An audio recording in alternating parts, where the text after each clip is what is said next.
Në Filadelfia u organizua panajiri shqiptar, komuniteti shqiptaro-amerikan në Filadelfia, dita ditës është duke ushtuar dhe duke marrë identitetin e vetë si një komunitet i organizuar mirë. Këto ditë u organizua dhe panajiri tradicional shqiptar për të promovuar bizneset shqiptare, ushqimet tona tradicionale, veshjet tona kombëtare e prodhimet të tjera artizanale, dhe kjo është një mundësi për t'i angazhuar anvisat shqiptare me gatimet e tyre të shijshme të kuzinës son tradicionale. Ky panajir u sponsorizua nga afro 40 biznese shqiptare të cilët i reklamonin prodhimet dhe shërbimet e tyre. Bashkëdhetarët i shinjonin dhe gatimet e shijshme të anvisave shqiptare, byrek të llojeve të ndryshme, ëmbëlsira, pije e tjerë.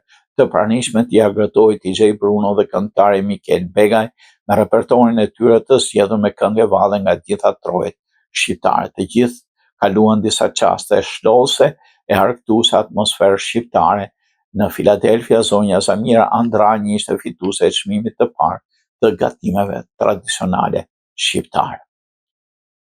Organizimi i këtij panajiri është një nismë e parë që në vitet në vazhdim do zgjerohet edhe më tepër dhe shpresojmë që ndrohet një panajir të përvjetshëm tradicional shqiptar. Kafe Dajti është një kafe restorant ku shërben kryesisht ushqim tradicional shqiptar që nga hapja nëntorin e kaluar është bërë pikë mjaft e frekuentuar e bashkëdhetarëve. Është bërë një qendër ku her pas here organizohen mbrëmje muzikore, festa ndryshme, festimi i ditës së Valentinit, festës pavarësisë Kosovës, ditës verës e të tjerë.